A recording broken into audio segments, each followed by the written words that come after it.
আপনারা জানেন যে বিএনপির চেয়ারপারসন বেগম খালেদা জিয়া তিনি এভারকেয়ার হসপিটালে ভর্তি রয়েছেন, সিসিইউতে এবং ভেন্টিলেশনে রয়েছেন এবং তিনি গত 23 তারিখে এখানে এসে অসুস্থ হয়ে ভর্তি হয়েছেন এবং তার চিকিৎসা এখানে চলছে। দেশি এবং বিদেশি চিকিৎসকদের সমন্বয়ে তার চিকিৎসা দেওয়া হচ্ছে এখানে। এবং যেটি বিষয় যে গত পরশুদিন সিদ্ধান্ত নেওয়া হয়েছে যে বেগম খালেদা জিয়াকে লন্ডনের উদ্দেশ্যে উন্নত চিকিৎসার জন্য নেওয়া হবে, সেটির বিষয়ে আজকে আপনারা জানেন যে আজকে তাকে নিয়ে যাওয়ার কথা, তবে সেটি কখন কোন সময় নিয়ে যাওয়া হবে সেটি এখন পর্যন্ত নিশ্চিত করা হয়নি।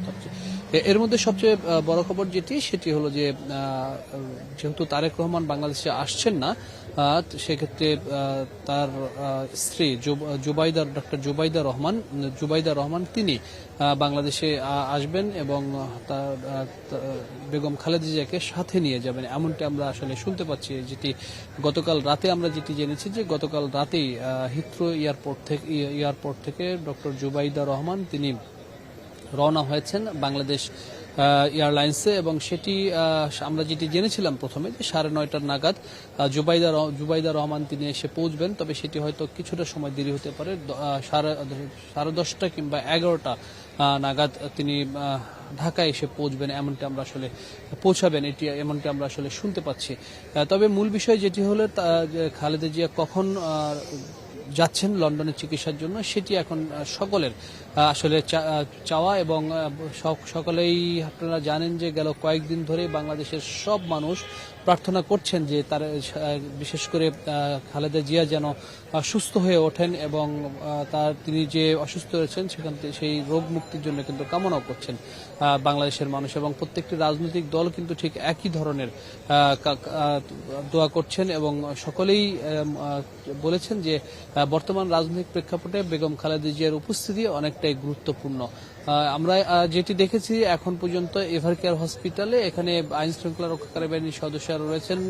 বেগম খালেদা জিয়া যেহেতু ভিভিআইপির যে সম্মান সেটি পেয়েছেন, সেক্ষেত্রে এখানকার যে নিরাপত্তার যে প্রটোকল বেষ্টনী সেটি এখন পর্যন্ত ঠিক কড়া নিরাপত্তার মধ্যে নেই। আমরা দেখছি যে এখানে বিজিবি এবং আইন শৃঙ্খলা রক্ষাকারী বাহিনীর পুলিশ সদস্যরা এখানে উপস্থিত রয়েছেন এবং স্বাভাবিক দিনের মতোই তারা এখানে তাদের কার্যক্রম চালিয়ে যাচ্ছেন, যেটি আমরা দেখতে পাচ্ছি। যেহেতু এখন পর্যন্ত যাওয়ার সময়টি ঠিক হয়নি, কখন তিনি যাবেন, বেগম খালেদা জিয়া লন্ডনের উদ্দেশ্যে রওনা দিবেন, সেই জন্য হয়তোবা যে প্রোটোকলের বিষয়টি নিরাপত্তা বেষ্টনী সেটি এখন পর্যন্ত নিশ্চিত করা হয়নি। একটি কথা বলে রাখি যে কাতারের যে এয়ার অ্যাম্বুলেন্সটা আসার কথা সেটি এসেও কিন্তু এখনো পৌঁছায়নি। গতকালকে যেটি বলা হচ্ছিল যে মধ্যরাতে এসে পৌঁছাবে এই ঢাকায়, কিন্তু যান্ত্রিক ত্রুটির কারণে সেটি রওনা হতে দেরি হয়েছে। তবে সেটি এখন পর্যন্ত রওনা হয়েছে কিনা সেটিও আমাদের কাছে পুরো তথ্য এখন পর্যন্ত আসেনি। কাজেই কখন সেই এয়ার অ্যাম্বুলেন্স আসবে এবং বেগম খালেদা জিয়া কখন যাবেন সেটি এখন পর্যন্ত নিশ্চিত হওয়া যায়নি।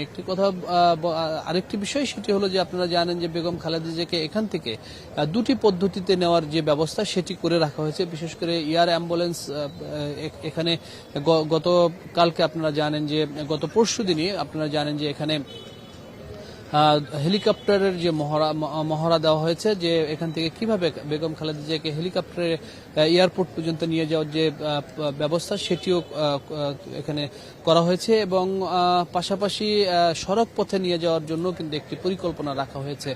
মূলত সড়ক পথে নিয়ে যাওয়ার যে জটিলতা আপনারা জানেন যে বেগম খালেদা জিয়া যদি সড়ক পথে যায় তাহলে সেখানে দলের নেতাকর্মী সহ সাধারণ মানুষও রাস্তায় নেমে যে একটি জটলা কিংবা সড়কে যে অ্যাম্বুলেন্সটিতে করে নিয়ে যাবেন সেটি বাধার সৃষ্টি হতে পারে। সে কারণে হয়তোবা হেলিকপ্টার যোগে নিয়ে যাওয়া যায় কিনা সেরকম একটি ব্যবস্থা করা হয়েছে। তবে এখান থেকে কিন্তু দূরত্ব খুব বেশি নয়, 10 থেকে 15 মিনিটের দূরত্ব। এই যদি সড়ক পথেও যাওয়া হয়, রাস্তায় যদি কোনো ধরনের সংকট বা সমস্যা তৈরি না হয়, কিন্তু যেহেতু বেগম খালেদা জিয়ার জন্য ভিভিআইপি যে ব্যবস্থাপনা বা বিশেষ নিরাপত্তা দেওয়া হয়েছে, সেক্ষেত্রে হয়তো বা রাস্তায় জটিলতা বা সংকট বা নেতাকর্মীদের ভিড় হওয়ার সম্ভাবনা সেটি নাও থাকতে পারে। তারপরও দলের পক্ষ থেকে বলা হয়েছে যে আপনারা জানেন এভার কেয়ার হসপিটালে যেন তারা ভিড় না করে, কারণ এখানে ভিড় করলে সাধারণ রোগীদের যেমন একটি সমস্যা তৈরি হচ্ছে, সেক্ষেত্রে খালেদা জিয়ার চিকিৎসার ক্ষেত্রেও হয়তোবা সঠিকভাবে সেই চিকিৎসাটি দলের পক্ষ থেকে সেটি দেওয়া কঠিন হয়ে যাবে। এবং যেহেতু দলের পক্ষ থেকে বলা হয়েছে যে এভার কেয়ার হসপিটালে যেন কেউ ভিড় না জমানো হয়, সেক্ষেত্রে হয়তোবা সরকার নেতাকর্মীরা ভিড় না করতে পারেন, এমনটি কিন্তু হতে পারে। আরেকটি বিষয় বলে রাখা দরকার যে তারেক রহমানের আশা নিয়ে, বিএনপির ভারপ্রাপ্ত চেয়ারম্যান তারেক রহমানের আশা নিয়ে নানা ধরনের গুঞ্জন বা নানা ধরনের কথা চলছিল যে তিনি ইশতেহারের আগে আসবেন এবং নির্বাচনের যে ইশতেহার, সেই ইশতেহার ঘোষণার পরেও আসতে পারেন। তবে এখন পর্যন্ত আমরা যেটি জেনেছি যে তারেক রহমানের আশা আসলে খুব বেশি যে সহজ পথ সেটি আসলে নয়। এবং আমরা বিভিন্ন মাধ্যমে বা দলের যে নেতাকর্মী রয়েছে বা যারা আসলে দায়িত্বশীল জায়গায় রয়েছে তাদের কথা তাদের সাথে আমরা যোগাযোগ করে যতটুকু জানতে পেরেছি যে তারেক রহমান আসলে বাংলাদেশে যখন আসবেন সেটি আসলে গোপন থাকার কিছু নেই। তারেক রহমান সবাইকে জানিয়ে বাংলাদেশে আসবেন এবং বাংলাদেশে তিনি রাজনীতিতে যুক্ত হবেন। তবে এখন পর্যন্ত সংকট যে কেটেছে তা নয়, তারেক রহমানের আসার যে ব্যবস্থা সেটি কোন পথে তিনি আসবেন, কারণ আপনারা জানেন যে তার পাসপোর্টের একটি বিষয় রয়েছে, তিনি বাংলাদেশি পাসপোর্ট এখনো হাতে পাননি। পাশাপাশি ভোটার আইডি কার্ডের একটি বিষয় রয়েছে, যেটি এখন পর্যন্ত কিন্তু তার বাংলাদেশে ভোটার আইডি কার্ড করা হয়নি। এবং তিনি সেখানে লন্ডনে কোন স্ট্যাটাসে রয়েছেন সেটি নিয়ে যেমন এখন পর্যন্ত কিন্তু আমরা বা বাংলাদেশের যা গণমাধ্যম বা সেটি কিন্তু এখন পর্যন্ত স্পষ্ট নেই এবং দলের পক্ষ থেকেও সেটি জানানো হয় না। তিনি যদি সেখানে পার্মানেন্ট রেসিডেন্ট নেন তাহলে সেখান থেকে আসার ক্ষেত্রেও কিন্তু লন্ডনের যে সরকার প্রশাসন রয়েছে বা যারা এই বিষয়টিতে দায়িত্ব রয়েছেন সেখান থেকে একটি অনুমতি নেওয়ার প্রয়োজন রয়েছে। সবকিছু মিলে তারেক রহমানের আশাটা আসলে বাংলাদেশের রাজনীতিতে যেমন গুরুত্বপূর্ণ, ঠিক তেমনি এখন পর্যন্ত তার আশা নিয়ে ধোঁয়াশা বা মানুষের মধ্যে যে শঙ্কা, মানুষের মধ্যে যে হতাশা, সেটি কিন্তু এখন পর্যন্ত কেটে ওঠেনি। কারণ এই প্রেক্ষাপটে বাংলাদেশের সকল মানুষই চাচ্ছিলেন যে বিএনপির ভারপ্রাপ্ত চেয়ারম্যান তারেক রহমান এই সময় এখানে উপস্থিত থাকবেন, কিন্তু যেহেতু এটি রাজনৈতিক একটি বিষয় শুধুমাত্র এবং বাংলাদেশের প্রেক্ষাপটে রাজনীতির একটি হিসাব রয়েছে, সেক্ষেত্রে তার আশাটা আসলে কোন প্রক্রিয়াতে এখানে আসবে সেটি এখন দেখবার বিষয়।